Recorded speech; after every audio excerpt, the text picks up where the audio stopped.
thank you to Zoe. Zoe Close, full title, is the Head of Sales for Practice Plan. For many of you, I'm sure many of you are familiar with Practice Plan, but Practice Plan being the leading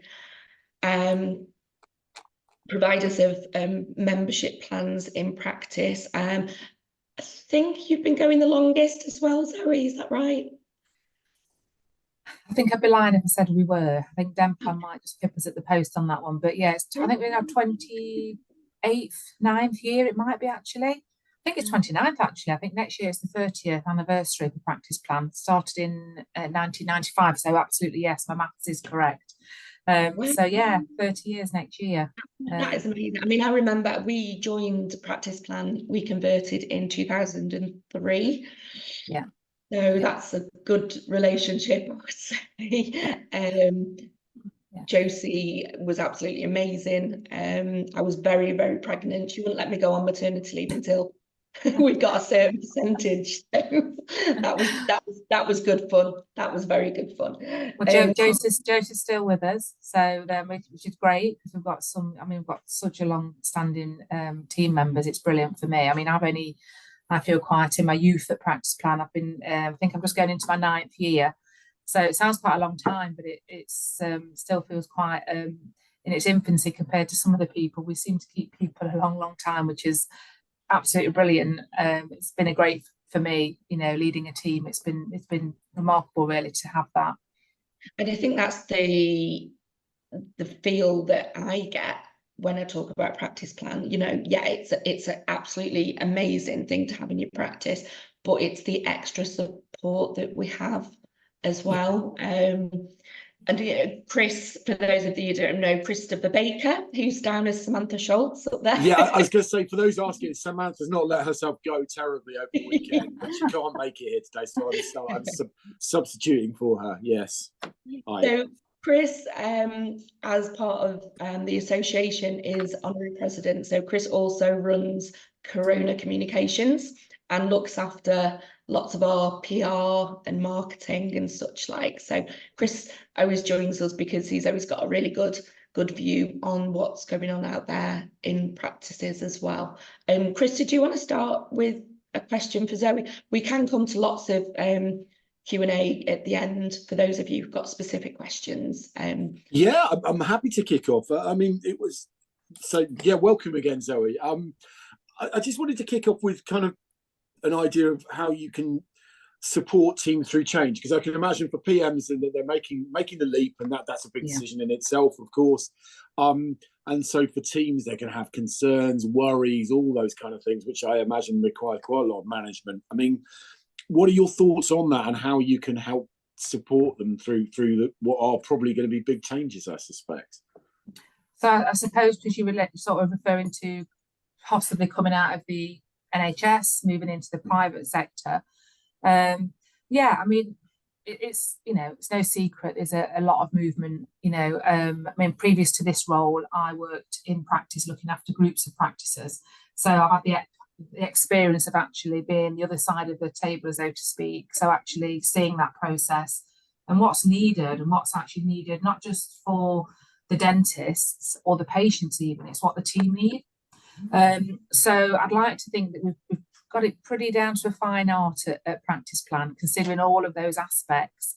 I think the biggest thing for me is whether you're doing a full conversion or a partial conversion, it's just making sure that the team are on board. So it's sort of sharing that vision. What's in it for me? They're going to be thinking that. It sounds like really hard work. And what part do I need to play? So it's just really being clear, I think, about the expectations, what it will bring and mean to them, and what support you're asking for, and and even setting some early targets, and all going, if it goes really well, we'll celebrate at the end of it by going out for some drinks or what have you. So I think it's just really early on getting that buy-in from the team and making sure that they're feeling comfortable, they're engaged with it. And we at Practice Plan help you with that, because we realise that you're busy people doing the dentistry, doing the everyday, keeping the business ticking along. So we make sure that we go in and provide some of that support, whether it's, you know, early conversations, helping you with scripts and things like that to say to your teams, or sort of creating that atmosphere or that environment where you can talk in private or people can feel in a safe space. So basically that's generally what we try to do with the teams, because it is a change. It is a huge change for some people that's worked at the practice 10, 15, 20 years, you know, and it's the first time they've heard of it. You know, you need to give people time to sort of digest it, come back to you with some questions, just have that real open transparency. You know, being patient in the early stages, it sort of pays off later on. And I don't know, have you come across, because I certainly have, I've heard of this in my experience, is because there are those team members maybe who have kind of strong views on, we should carry on offering NHS care, and I understand that. I mean, they're not the ones paying the bills, but people can have their own views. How is it best to manage that kind of conversation, do you think, in terms of team members who might think that? It's 9 times out of 10 we experience that, and we expect that. So we're sort of set up for that scenario, and sometimes it's not just one, it can be 2, 3, 4 people that are feeling like that. It's very rare that the associates feel like that, because they're generally, a lot of the time at the moment, quite driving that transformation into the private sector. But it can be the people on the front desk or the nurses. And like you say, I mean, I used to call them staunch NHS people. It's people that really feel that, you know, it's morally the right thing to do. And I can't understand, you know, why you would want to go down this route. And that they find it that, you know, in their head, it is just difficult for them to accept this change. And I think it's for us to spot them. And when I say us, it's, you know, we normally know when we go in and have an early conversation, we can tell by the body language, what they're saying, their behaviours. You know, some people are quite vocal with the fact that they're really not happy about what's happening in the practice. So it's about identifying those people, or the practice giving us a steer. So the people that are going to need a little bit more support from us, and they're going to need a little bit more of the why. And, you know, I'm a sort of person that I don't need a lot of the why. You know, I tend to sort of work things out myself, but some people do actually really need to sit and know all the detail. So it's just making sure that, you know, we at Practice Plan can identify them. You're comfortable with us having our approach, and it's just understanding what is it that's their trigger for them. Is it going to be speaking to the patients about the changes, or they just don't really understand why we're doing this as a business? And I think it's making sure that they realise, you know, to make this business sustainable and here for the future, and to make everyone have the, you know, place that they love to come to work to here for years to come, we're having to look at things differently and do things differently. And it's even then they might still feel, oh, I would rather it not happen. They just probably look at it from a different lens and think, well, you know, I want all those things to happen, so I'm going to have to sort of go with it and work with it. And actually it'll probably, and tell them the benefits, you know, what's going to happen if we transition into the private sector. What is work going to likely be like me moving forward? Am I going to get some benefits from it? So it's just about being really clear and patient with those kind of people. Just to so you mentioned before, Zoe, about sort of morally, and these people that do have these strong feelings towards the NHS. I'm sure in your experience, certainly in my experience, is when you make the transition and you can see the difference to patients' oral health, how they feel about visiting the dentist, the clinicians, the team, everybody benefits, literally everybody, don't they? So sometimes when people feel, you know, morally opposed to it, you soon see the ethical behind it about what you're doing. And a lot of the time, if you've got them strong feelings, I've found that once you can see as a private independent practice, you can do other things, you know, to offset those feelings. We can have more charity, community work going in. We can actually have more time educating people for free in practice. There's all these other moral and ethical differences, aren't there, that we can actually offset what those strong feelings are. So yeah, I just think I always my favorite thing sometimes is, you know, if you don't believe me, just humor me. Happy to be wrong, but I know we won't be. I know that you'll find it a positive move. Yeah, and I think that's been, you know, that again, it's setting those expectations. You know, in the short term, it might feel a bit painful, it might be uncomfortable, You might have some really difficult days and difficult conversations, and then you'll have some good days. And it will be a little bit like a roller coaster initially. But if you can look a bit further on, these are the things to expect. And like you're saying, once they're in that, you know, even the people that are really, really sort of struggling with it are sort of saying, it's become such a nice place to work. You know, I'm feeling that everybody is now feeling, you know, more relaxed and more comfortable with what's happening. And already we're starting to see X, Y, and Z. And you just sort of see the smiles sort of start to come back. And that's when, you know, as a practice plan, we're like, yes, that's what we're here to do. That's what we love to do. And it's not about saying that we don't want to work with NHS practices. And actually, you know, we've got a lot of practices that do half and half, or, you know, 2/3 of what, you know, NHS and private. So, and it's not about saying that, you know, we think the NHS is wrong. I think it's got its place. But I think actually for now, at the moment, it's really difficult for practices to stay with what they know. Yeah. Well, I mean, to change in itself is quite fearful for a lot of people, isn't it? And so, because I also, in my experience, I found that some people genuinely have that feeling, and that's fine. It's a strong opinion, and they're welcome to it.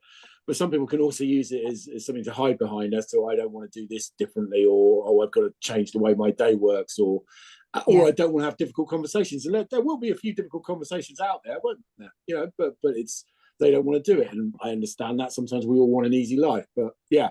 I think there's a lot of that going on as well. I think this is the benefit of practice plan, though, isn't it? Because I know, as one of your consultants, that I go into your practices with your regional managers and actually have face-to-face training with the teams, which there's not, I can't think where that happens to this extent.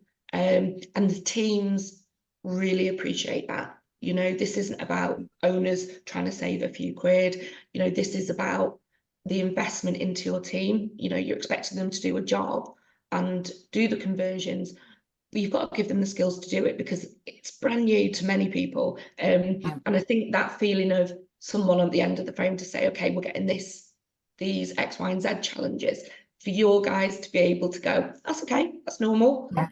Yeah. That's so we have to, in the early days, Lisa, we want to be that sort of, you know, that third cog sort of thing. We are the person where the team actually probably can go to us and ask us things that they probably wouldn't other people within the practice, because it's quite a safe space. It's the person that's, you know, we all, you know, we love the person that asks the stupid question, don't we? It's normally me, actually, but I love the person that asks the stupid question, because we're all out with thinking it.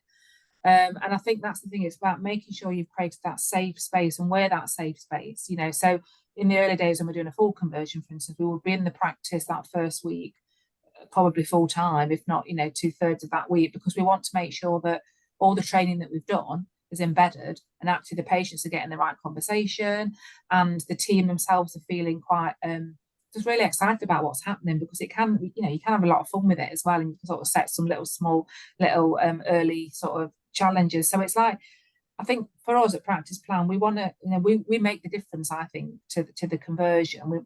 Whether we want that early success for you as a business, you know, we don't want our name over something that's not going to be successful. So the input that we have early on is what does make the difference. But then, you know, removing yourself from the successful conversion, you know, it's making sure that we are around for that safe space again. You know, we are here to speak to, ring us up, ask us a question. We've got loads of resources in different channels.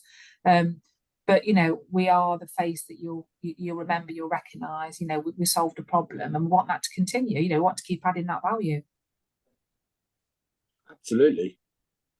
I mean, I was going to say, I mean, from a practice manager's point of view, during this process, what are some of the challenges do you think that they'll be dealing with that obviously you guys can help them with? I imagine there's lots, but I mean, what are some of the big ones that they'd be facing? I think it's the BAU. Why you're doing something quite big like this, it's making sure that, you know, you've got your ducks in a row, so to speak, so you actually can allow that time and energy for it. I mean, practice managers, you know, they're spinning lots of plates, as, you know, Lisa and I both know. It's, you know, it's constant, isn't it? Let's face it, it's relentless. But when you're doing something such as a conversion, and particularly if it's a full conversion, you know, it really is about making sure that the BAU stuff or other things that were a priority, possibly actually, can things wait? are things that such an emergency, and actually getting a bit organised beforehand, so you've got a bit of time to invest in the situation at hand. Because if a good practice manager, she'll be leading that practice, I'm sure. The owners sometimes are quite removed from it because they're more clinical, or you have different scenarios, but practice managers are normally sort of the leadership of the team often than not. So they do need to be part of it and be visible, and getting their hands dirty, getting involved in it, and showing the team that you might be really great at this, having this sort of conversation. So it's lead by example. It's that sort of approach that I would take as a practice manager. I think I've certainly been a big fan of promoting this within the practices, when you perhaps got, perhaps with a smaller team, you've got a couple of team members that aren't as confident as some others. And actually giving the time, like you say, getting your hands dirty, coming out, being part of those conversations instead of just dictating. I love it. If I could sit on reception, I'd love to sit on reception. It's the hardest job in the world, but not in the world, well, certainly I think in the practice, but you can direct the calls to certain people, once they feel really confident. You can have your phone lines going through to a specific person, and you can rotate that. So, you're not just being bang, bang, bang, same conversations of maybe some patients that aren't understanding it. And I just think, getting through, making sure that those changes are, and the challenges are sorted, and you work through them, and the conversations become as natural as picking up the phone and saying good morning. Once you get into it, isn't it? I think that's the thing though, Liz. I think it's like, we expect quite quick things from our team sometimes. It's almost like, because we accept what's happening, we know the script, we know what's coming, we know what's expected. It's almost like we expect our teams to fall in pretty quick. And I think that patience bit is just the bit that I would sort of emphasize quite a lot. It's just making sure that we don't assume that they're going to have the right conversation. It's doing that little bit of role play, and people hate role play, but actually if you put it within people that they feel more comfortable, because the last thing you want, once the conversion goes live, you're relying on those people on the front desk as the ambassadors of the practice to tell patients how it's, don't worry about what's happening, it's going to be fine. It's actually, so it's you need those people that are going to be patient fronting to be really, really, really prepared for this. And that's where we do a lot of the focus. People often say, is it the associates that you focus on mostly? Actually, possibly not, depends, but generally I would say that the reception and all the people milling around the building that may get more contact with more patients, because if you think about it, the dentist will just see their patients, whereas everybody else is seeing everybody's patients. You could get stopped on in a passageway by a patient asking you, so what's going on then, what's happening, I'm a bit confused. So you've got to all sort of have a bit of a party line, but also show that empathy and be really genuine about it. So the front end bit for me is sort of like, let's just get it all sorted, let's get people comfortable, and then the challenges and the issues that you have, we can all cope with those. The practice manager will probably deal with more of the patient queries, the ones where we get people putting stuff on social media, and there's some the negativity things. That's where you've got to have the headspace to deal with that. So the last thing you want to do is have a team that's not ready or prepared. Yeah, I think that's such a good point as well. Making sure that the touch points for the team are right. And I've come across, and you've come across, every single maybe objection or challenge there might be. And this isn't saying that you get a lot, because I think most practices are always surprised that they'll get the majority of patients actually just go, okay, no problem, that's great, because we've done the work and got that loyalty already. So you're not saying you're going to have thousands of patients that all challenge it. No. You've generally just got a few, haven't you? Generally not got a massive amount. And you've got the answer to all of them. Yeah, we preempt that, Lisa. We sort of say, look, this is what you might experience, but this is what we do in relation to that. This is what might be said, and sort of set them up for that, that hurt almost. Or, don't be surprised you get some positive people that put things on social. So it's, people's mindsets are very different nowadays. you know, the public are not naive. They, you know, they watch the news, they look around, they know what, you know, they know what's happening. You know, I'm not saying you still don't have those challenges, but I think there's probably less of it because of the mindset situation, which is great, because then, you know, it's people sometimes are already in that frame of mind, expecting this is what's going to happen, and this is just the future of what their dental treatment and their practice is going to offer. But yeah, we always say to the practice, look, we're going to say it before it happens, but these things may happen, because, you know, it's new to them. They've probably not been aware of that. So we just sort of go this and that. If we don't get any of that, then great, but let's just say we're prepared for it just in case. And I think from visiting lots of practices, I understand that, you know, it does put fear into people about these conversations that they're having with patients. But like you said, a lot of them do know that there's dental problems happening. And certainly a lot of the training I've been doing is about having very normal conversations. You know, we're all quite hopefully normal, and saying to patients, do you know what? There is a dental crisis at the moment. Many NHS patients aren't able to access care. Many NHS patients have stopped looking for NHS care and have considered the alternative, which is a member plan, and they have found it amazing. And actually referring to those NHS patients, and some of them haven't been made to move over, they've chose to go over. And those conversations, when your team can be so, you know, honest and open and transparent, is the patients love it, because so many practices don't even give them, you know, it's we're at capacity, no, ring back, I'll put you on a waiting list, all these things that actually we're not doing them any favors. We may as well have a transparent conversation. The number of times that patients turn around and say, do you know what, you're the first one that's actually said that. And it's like, why aren't we being honest? I wish, I mean, part of me, Lisa, I wish, I don't know, a huge part of me actually, I wish that we'd just, you know, once and for all get an NHS contract that's workable and it looks after the people that really need it, if that's what needs to happen. And I think when that happens, then there will be a place for it, that people perhaps want to choose to be part of both, you know, so whether it's, you know, people that are really needy or, you know, just need that access, that should get that sort of, I might call it a core service or something. And I think there will be a place for it going on, but I think it's about somebody making some decisions quite soon, or we're going to be just keep losing dentists that want to work in the NHS. But I think there's definitely also a bit of a, you know, if you ask your, you know, your friends and family about, you know, how you think an NHS practice is run or who owns it, a lot of people will say, well, the NHS. And I go, there isn't a such thing as an NHS practice ownership. Obviously they've got community and things, you know, outside of that, but these are individuals that have got a private business.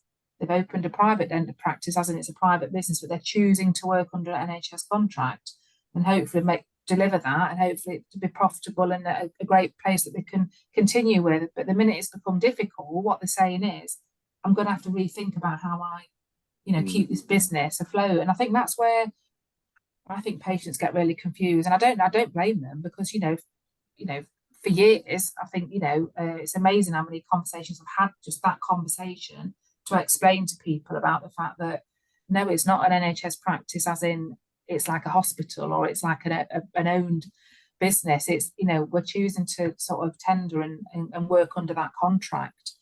And I think the minute you sort of explain that, the penny slots dry, you know, it drops slightly, where they're thinking, oh, right, okay, so there's no such thing as a firm NHS, you know. I think for me that's the biggest bit I try and explain to people, you know, because then it does help, I think, some of those conversations. Yeah, and I think like you say, it's that because there's that perception by some people that we're an NHS practice, and that's where we're getting the challenges, the aggressive patients, the ones that are feeling it's okay to sort of shout at us. And we have still got so many patients still in NHS practices missing, you know, I'd say on average it's about 25% missed appointment rate per day. A really important conversation that I've been trying to get my practices to have with the patients is about you know, trying to get that empathy. We're not trying to get them feel sorry for us, but just understand the challenges if you're working within the NHS.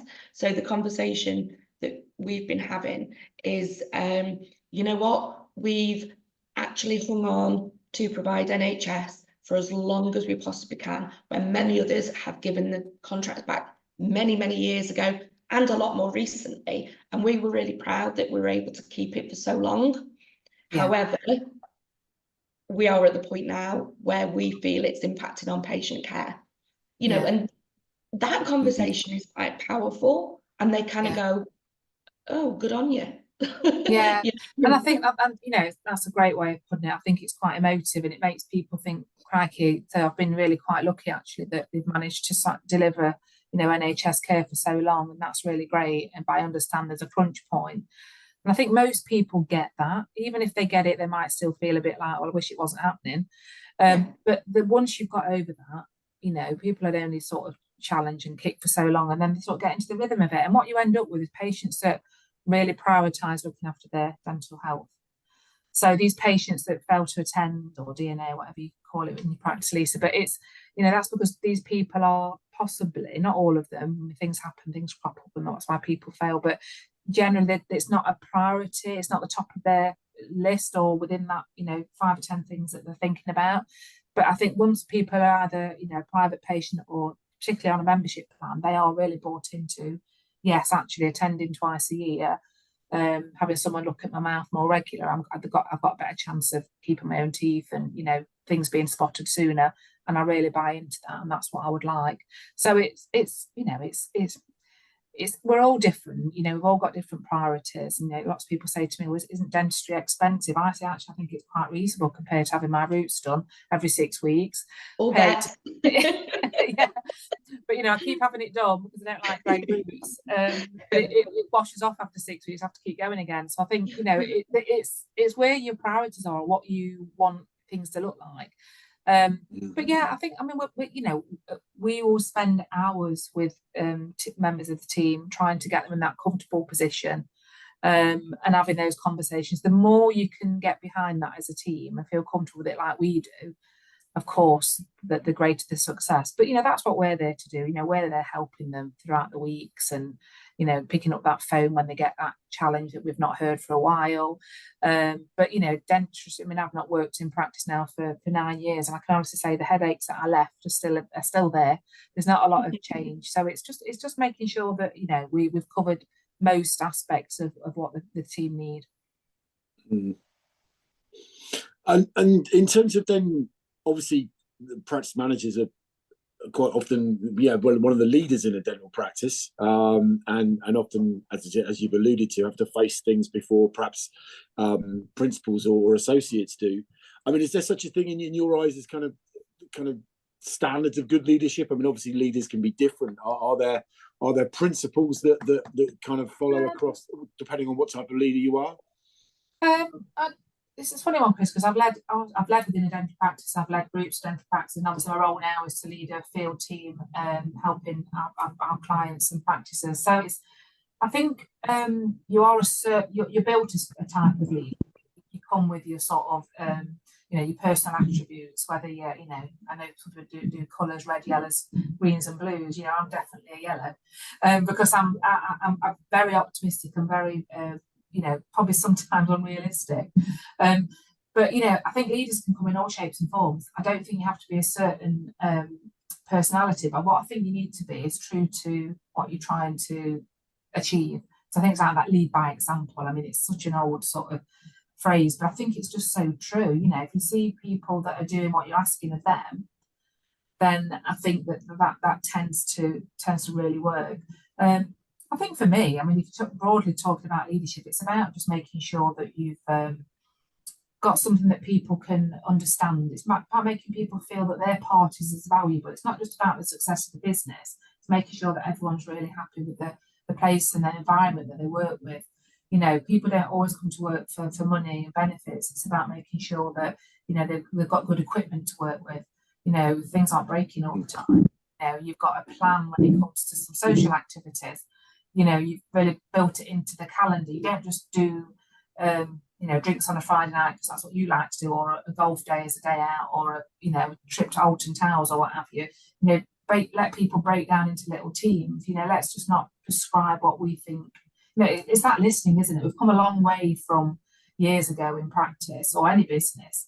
It's embracing everybody. But just, I think if you put the people first, or display that, that's a big part of what you're thinking about, you can't go far wrong, really. But you've got to do it with some authenticity. You've got to make sure that it's been run by someone that really cares about that. So if it's not yourself as an owner, and you've got someone that's really good at delivering all that's kind of stuff. I know leaders come in all shapes and styles. I've worked for many different kinds of leaders. I know what style of leadership I work well with, and I respond well to. But actually, in practice, you'll get so many different types of practice managers or owners, and as long as I always say, be true to yourself and make sure that you'll lead by example, or apologise if you get it wrong. We all make mistakes, and just say, that's not really how I should have said that or done that. That's not what I would expect from you. I apologise. I'll try harder. Make showing a bit of vulnerability, so a bit of gold dust at times. I do think that's, again, what you guys do really well, because you recognise that sometimes people need different things to be able to execute, these conversations really well. And I know from doing it myself, and you have lots of other great consultants, we don't just go in and teach you how to have conversations, we teach you how to grow as a person with your confidence. I was in one of Josie's practices last week, and we did some personality training, how to recognise different patient types and how we want to communicate with them for it to be a good exchange. And you know what? It was really weird, because this group had never come across this before. And then they were going, oh, that patient's a hawk, and that patient's a penguin, all these different, and that one's an owl, they want detail. And it isn't just a 2D thing with practice plan. We do so many more things to nourish the practices and the teams, that they love it, don't they? They love the events, they love the consultancies. You're right, Lisa. We like to tap into wherever we can add the value, wherever you might need us at that time in your journey. When we're doing something such as a conversion or a partial conversion, there's a definite structured need. But then when obviously we've had that longer relationship with you guys, it's sort of understanding, what challenges you're facing right now. And that's why when we go into a practice, sometimes we can have a set agenda in our head, what we think we're going to talk about. But, practice managers and owners take us off in a different avenue, because, something's quite burning right now, or there's a real difficult challenge happening right now. We try and get you involved. We try as much as we can to try and help you, or make some suggestions, or sometimes just to sort of alleviate some of that pressure. We might have people that can help within the business. So we try and really we know every practice is different. Every practice is completely different. And that's where, we have to wear lots of hats, and we're dealing with different people that need things at different times and paces. But that's where I think that, that's why I love working about practice plan, because I'm surrounded by people. My background's completely different to someone else's, and we've definitely got different strengths. I'm not particularly a huge lover of data and analysing things, and I don't take long to make a decision. I'm quite a gut sort of person. But I know for the job that I do, that I definitely need someone that's more like that to work alongside of, and I value that. But it takes a while, Lisa, for that to grow within you as a person, to recognise actually it's not that we all have to be the same. We have to sort of respect each other and work together, thinking actually I need that person to really make me achieve what I'm going to achieve. And when we go into practices, we at Practice Plan want to make sure that we've spotted what we need to spot, we've asked the right questions, we can be as helpful as we can. We can't always, we've got no magic solutions sometimes, but we can probably, we're around a lot of practices, so we've got some top tips, might not be of our own, but we can share, all our knowledge and what have you. But we definitely have to treat people individuals. Everyone wants to go at a different pace as well, and that's absolutely fine. People just need to go at what they feel comfortable at. No, great. this is an interesting one. So do you come across when, how can I put, well, this is for both of you actually, it's for Lisa and Zoe. What do you do when people don't want to be led? Oh, wow. Well, we've all seen that. Yeah. And you've got, and I think again, it's investing that time into finding out, why, what is the blocker, what's in their head, and it's, it can be, when you question that, it can be out of fear of the unknown. I don't need leadership. I know what I'm doing. It's those sort of, I mean, to me, I think everyone needs to be led. I think whether people want to be led is a different thing. And I think it's making sure they understand that the benefits of being led and why it's important that we have a leader. Don't know about you, Lisa. I think it's just making sure that we don't shoot from the hip and sort of go, trouble again or what have you. It's making sure we understand the reasoning behind that. There's normally something you just know. I think from experience, as many, practice managers are, you have that seventh sense of something's not right here, and then you just need to get to the bottom. And hopefully we're all really good at communicating, and we can actually get to the bottom of what's actually what that block is, I think. Because, one way or another, we're not going to turn around and go, okay, such and such isn't really up for this, let's not do it. It's happening, and it's not about going, suck it up, it's tough. It's about understanding what the worries are, what the concerns are, and actually finding that person their place in the journey. It sounds a bit cheesy, I know, but everyone can be an asset, and if you do, without a doubt, we do get people that are, mood hoovers, well poisoners, and if that is that person, then you can't always waste too much time concentrating on them. You have got to lift the others around you, because you can try and go so far, but you've also got to know when maybe that person isn't the right fit for your journey. I think it's as well, I don't know about you, but it's, if you've got people that are being just distracting from what you're trying to achieve, or someone's just clearly not happy, or whether they want to be led or not, or made it quite clear, if they're not engaged, it's about recognizing that. It's making sure that you've asked the right questions to know how engaged they are. And actually, if you ask them 5 questions and there'll be definitely something in there that you go, actually, it's not the fact that you don't want to do this, you're still unhappy about something else that's happened that we've probably not actually got to the bottom of. And I think it's, it probably just a opportunity for them to be displaying dissatisfaction, when reality it's probably about something completely different. It's a bit like, I can go, my husband can leave the shoes behind the door for the 100th time. For 99 times, I'll just move them and go, wish he won't leave his shoes. But then there's one time that I'll literally walk in the house and I open the door and it pushes back on me, and I'm like, for goodness sake, I absolutely flip my lid. So I always find when my team particularly are sort of really showing dissatisfaction about something, I always go straight back to, it really can't be about this, because I've done so much nurturing around why are we doing this, what it means. There's some unhappiness somewhere, or they're just not engaged, and I need to know why, because you need to know if there's a disruptor in the team. It's so important that we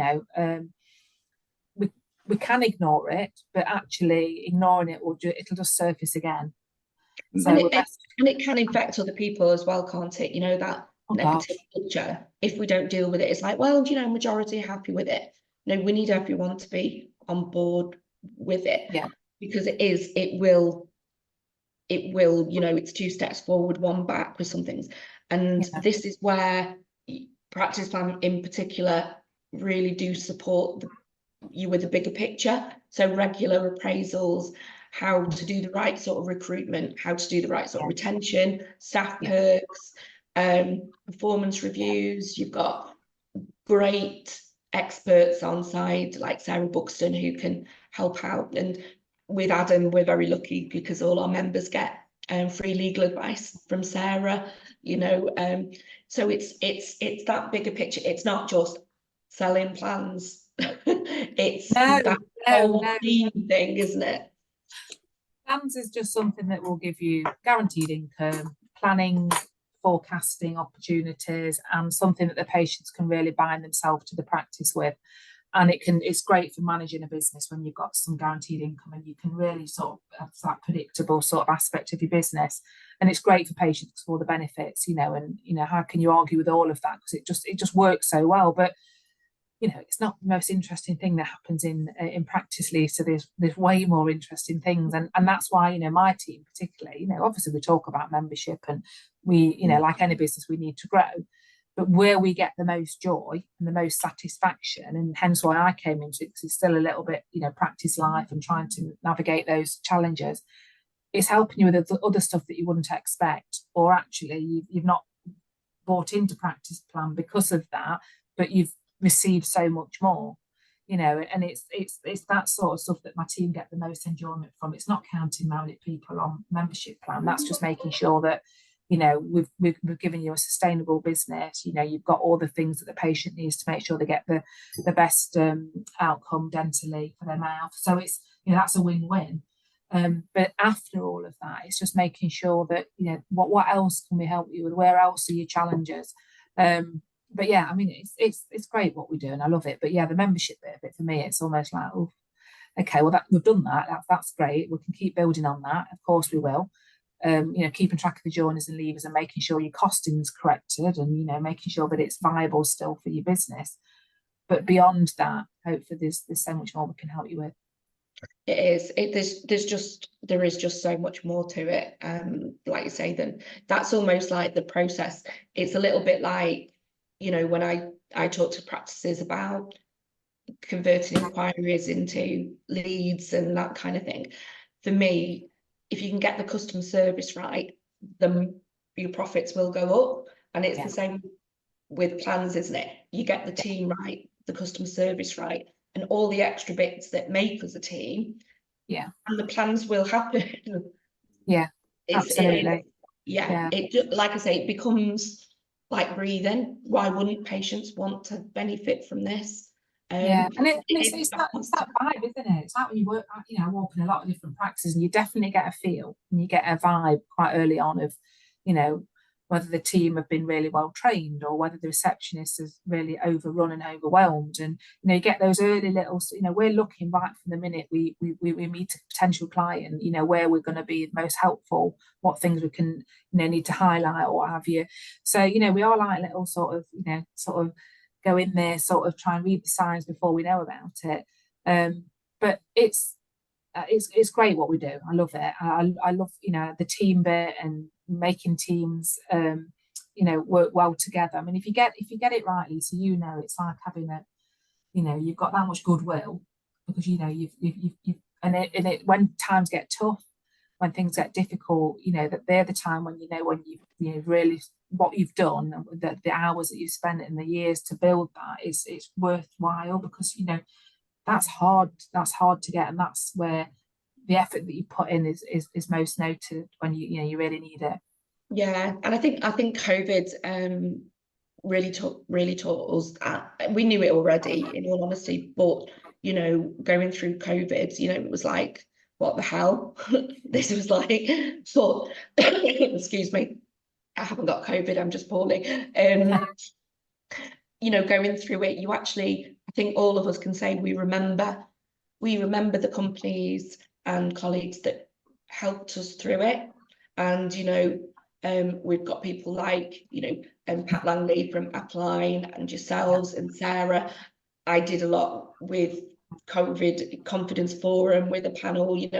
We all came together, and I think that's when you realise the companies that see you as just a customer, and the companies that actually genuinely want to help you, and that absolutely made every difference, not just to us, but so we could pay our associates and keep our associates, and the loyalty from the training we got from Practice Plan. Our patients, I think we had 3 that cancelled during COVID when we were struggling to see them, and that is a big deal. That is a big deal.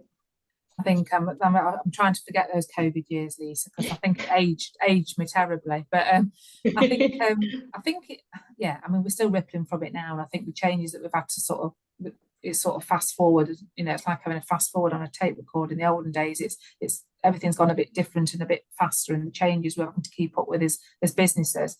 But what's not changed is people's needs, and I think that's the thing to, you know, whether we're looking after you as a client or whether you're looking after your team within the business, it's almost as people's needs are to feel as, you know, feel important, feel valuable, you know, understand their expectations, you know, where are you going, what you're trying to achieve, what's not acceptable. You know, you can't blame someone for something if you've not really explained yourself well enough. So it's understanding people, and I've always said it, you know, and I think even more now, like you say, the things that we've gone through, the things that's happened, and how the landscape looks now, particularly in dentistry.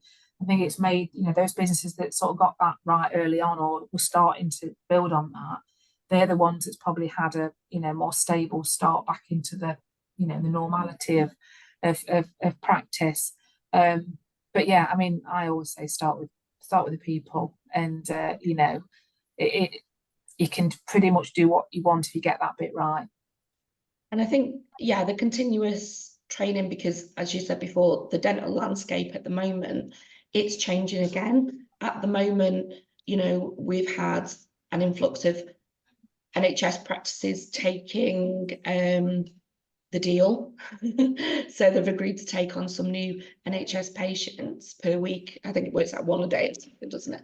And part of that deal was you have to advertise that you're taking NHS patients. Now, in my area particularly, I've noticed on local, you know, Crew TV and other forums, patients going, oh, I've got into such and such. Oh, I've got into such and such. Oh, well, I rang yesterday and they said no again.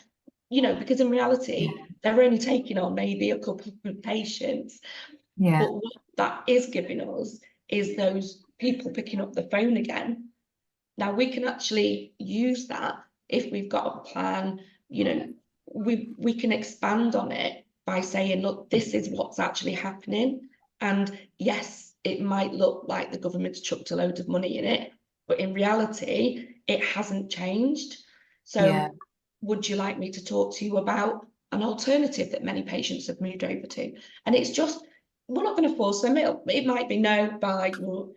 Yeah, I think you just have to decide. Yeah, just decide as a practice what you want. You know, I'm never going to sort of criticise anyone for wanting to give that a go if that's what their business is about. You have to decide as a business what you want to be, and you know what you want to be saying to the patients, and what sort of services you want to deliver. And you know, it will have its place, Lisa. And NHS dentistry has got to have its place, I'm sure. But I think at the moment, I mean, to me, it feels like it's a bit of a holding position until there's a, you know, general elections coming along at the end of the year. So I think people are, you know, the ones that are really optimistic, possibly are waiting for something that will be much grander or more promising. And nothing's going to happen quickly, no matter what anyone promises.